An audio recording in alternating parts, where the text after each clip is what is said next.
2025 సంవత్సరానికి గాను మీకు సినారే పురస్కారం వచ్చినందుకు చాలా చాలా చాలా చాలా మొదటిసారి ఇది ప్రవేశపెట్టిన తర్వాత మొదటిసారి మిమ్మల్ని ఇది వరించినందుకు చాలా హ్యాపీగా ఉంది మాకు. నాకు చాలా హ్యాపీగా ఉంది. ఎందుకంటే హ్యాపీగా ఉంది బాబు. అప్పట్లో సర్వేపల్లి రాధాకృష్ణన్ గారు వాళ్ళ స్కూల్ నుంచి వెళ్ళిపోతుంటే శిష్యులందరూ ఆయన బండి లాగారు అని చెప్పేసి నేను చిన్నప్పుడు చదువుకున్నాను. అది కాకుండా ఒక ఆర్మీ ఆఫీసర్కి ఏదైనా యుద్ధం గెలిస్తే ఇలా బ్యాడ్జెస్ వస్తూ ఉంటాయి ఒక్కొక్కటి, ఆయన యూనిఫామ్ పెరుగుతూ ఉంటుంది, అదొక ప్రైడ్ అనమాట. అలా another jewel in your crown లాగా ఇది వచ్చినందుకు నేను దీన్ని ఇలా కన్సిడర్ చేస్తున్నాను. అది మిమ్మల్ని వరించినందుకు, నేనున్న కాలంలో వరించినందుకు, ఆ సందర్భాన్ని సెలబ్రేట్ చేసుకుంటానికి చాలా హ్యాపీగా ఉంది. నేను కొంచెం ఆత్రంగా మాట్లాడుతుంటాను, ఎందుకంటే ఇది ఒక రకమైన ఎమోషనల్ మూమెంట్ అని మీకు కూడా చెప్పినా కదా. ఏమన్నా అటు ఇటుగా అయితే మీరే సర్దుకుపండి, ఎందుకంటే భయంతో నేను దీన్ని ఆపేయచ్చు. రేపు పొద్దున మీ గురించి ఏ స్వీయ చరిత్ర ఆత్మకథ చదువుతూ నేను తెలుసుకునే బదులు మీ ఎగ్జిస్టెన్స్ని, మీ ప్రజెన్స్ని సెలబ్రేట్ చేసుకోవడంలో ఒక ఆనందం ఉంటుంది. అందుకే ధైర్యం చేసి నేను మీకు ఫోన్ చేయడం జరిగింది. అండ్ నేను మిమ్మల్ని టీచర్గానే చూస్తున్నాను, ఒక బడి పంతులుగానే చూస్తున్నాను.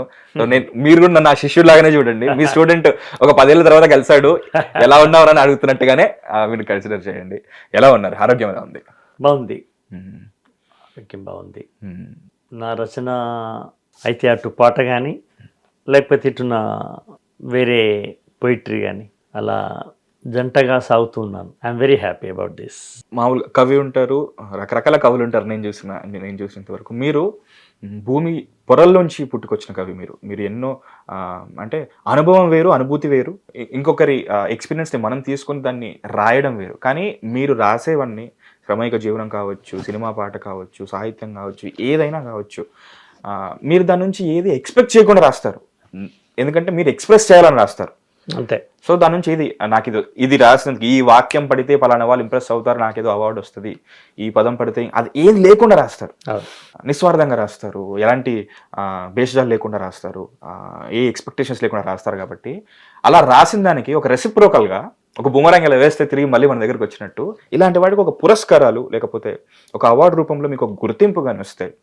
ఏది పొద్దున్న లేస్తే ఇన్ని గోడలు కట్టుకుంటాం మనుషుల మధ్యలో, అంత మందిలో కూడా మనకు వచ్చింది అని తెలిసినప్పుడు ఒక రకమైన ఆనందం ఉంటుంది. మీరు ఈ అవార్డ్స్ అనేవి ఫంక్షన్స్ ఒక కవిగా మీరు ఎలా చూస్తారు? మీరు ఎందుకంటే మీరు చాలా సింపుల్ కవి, అంటే సింపుల్ కవి ఇన్ ది సెన్స్ లైక్ మీరు చాలా సింపుల్ గా ఉంటారు. మీరు చాలా ఇతను చూస్తే ఇతను సినిమా వాడు అని హడావిడి అనిపిస్తుంది. ఒక సినిమా వాళ్ళని చూస్తే మీ ఆహార్యంలో గానీ, మీ నడవడికలో గానీ మీరు బడి పంతులు కనిపిస్తారు నాకు ఎప్పుడు. రైట్ ఫ్రమ్ నేను మొదటి నుంచి చూసినా ఇప్పుడు చూస్తున్నా 32 ఏళ్ళు బాబు. సో 32 ఏళ్ళు ఈ ప్రస్థానంలో సినిమా 2 సంవత్సరాలు ఎక్కడ నాకు అది అసలు ఆ హడావిడి కనిపించి చాలా శాంతంగా ఉంటారు. మీ మొహం చూస్తే నాకు ఒక శాంతంగా కనిపిస్తుంటది. అలాంటిది ఇందాక మీకు మాట అన్నాను, ఆ జ్యువెల్ ఇన్ యువర్ క్రౌన్ అని. మీకు ఎలా అనిపిస్తుంది? వీటిని ఎలా స్వీకరిస్తారు మీరు? అంటే ఒక ప్రతిష్టాత్మకమైన పురస్కారం వచ్చినప్పుడు ఆనందం కలగడం, మన జీవితంలో ఇంకొక మెట్టుకు వచ్చామా అనే అనుభూతి మామూలుగానే సర్వసాధారణంగానే ఉంటుంది. అయితే నేను రాసిన పాటలు, నేను రాసిన పుస్తకాలు, నువ్వు చెప్పినట్టు నేను ముందు ఒకసారి నారాయణ రెడ్డి గారే అన్నారు, ఒక శ్రీశ్రీలాగా, ఒక కృష్ణశాస్త్రిలాగా, ఒక దాశరథి గారి లాగా, నాలాగా ముందు కవి తర్వాత సినిమా కవి సుద్దాల అశోక్ తేజ అన్నారు అనమాట. అది కరెక్ట్గా నన్ను స్టడీ చేసిన అన్నమాట. అది నేను 85లోనే విశాలాంధ్ర వాళ్ళు పోటీ పెడితే వెలుగు రేఖలు అనే ఒక నవలకు నాకు స్టేట్లో అంటే ఆంధ్రప్రదేశ్లో సెకండ్ ప్రైజ్ వచ్చింది 85లో. అప్పుడు ఇంకా నేను సినిమా వైపు ఇంకా నేను అసలు అడుగు వేయలేదు, కను చూపు కూడా అటువైపు ఇంకా తీవ్రంగా పెట్టలేదు. ఆ తర్వాత నేను రాయడం ఎప్పుడు వదులుకోలేదు, అది పాట కావచ్చు లేదా ఇంకేదైనా కావచ్చు. తర్వాత పాట మీదనే నా దృష్టి ఎక్కువగా వెళ్ళింది.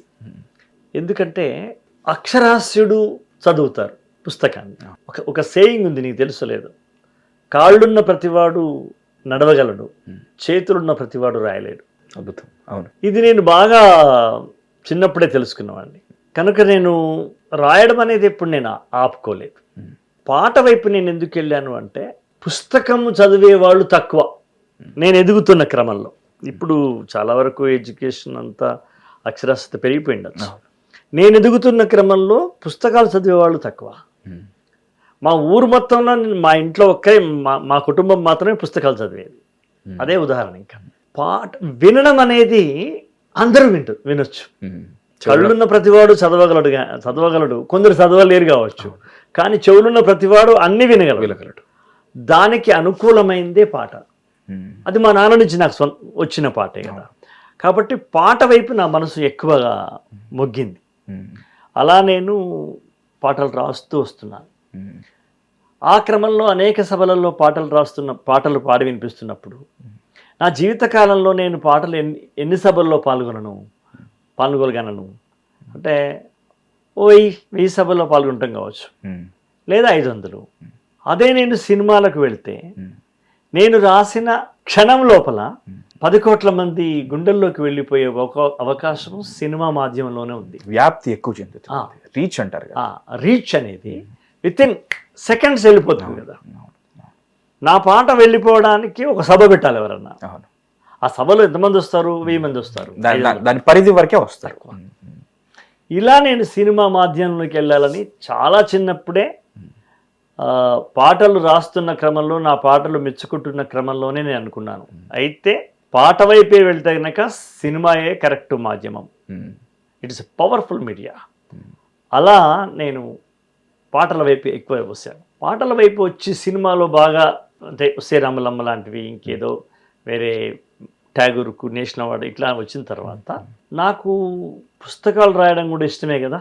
నేను అప్పుడు అనుకున్నాను, నారాయణ రెడ్డి గారి లాగా, దేవులపల్లి కృష్ణశాస్త్రి గారి లాగా, శ్రీశ్రీ గారి లాగా మనం ఒకవైపు కవితా ప్రపంచంలో ఒక లేయర్ మనది ఉండాలి, సినీ ప్రపంచంలో ఉండాలి, ప్రజాక్షేత్రంలో అంటే ప్రజాకవి క్షేత్రంలో సినిమా కవిగా ఉండాలి, సినీ కవి క్షేత్రంలో ప్రజాకవిలా ఉండాలి అని అనుకుని గత కొంతకాలంగా నేను శ్రమకావ్యం రాశాను, నేను అడవిని మాట్లాడుతున్నాను రాశాను, శ్రీ శూద్రగంగ అని రాశాను. ఇప్పుడు లేటెస్ట్గా అశోకవనం అనే ఒక పునర్వ్యాఖ్యాన కవిత్వం కూడా రాశాను. ఇవి నా 4 కావ్యాలు. ఇట్లా సాగుతున్న క్రమంలో సరిగ్గా ఈ సంవత్సరం ఇక్కడ మనము రేవంత్ రెడ్డి గారి గురించి చెప్పుకోవాలి. ఆయన dare and dashing and dynamic democratic CM అనిపించింది నాకు. ఒక రెవల్యూషనరీ థాట్ ఆయన దగ్గర నేను గమనించాను. 13 సంవత్సరాలుగా సినిమా నంది అవార్డ్స్కు దూరం అయిపోయింది, అసలు అవార్డ్స్కే దూరం అయిపోయింది.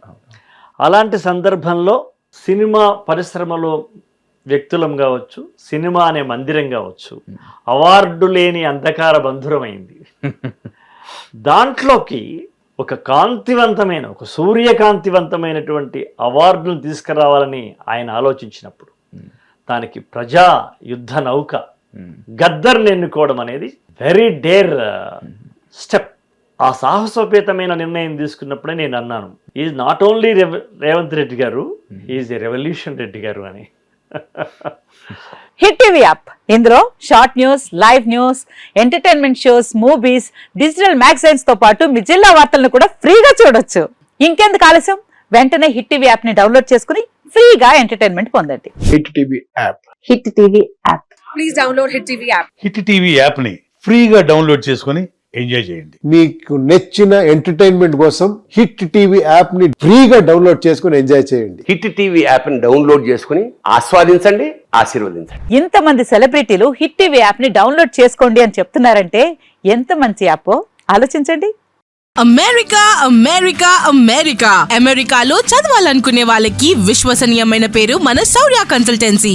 UK లో 1 year masters, UK లో 1 year masters, 2 years work permit up to 5 years visa. Contact Saurya Consultancy. Contact 89851 89851.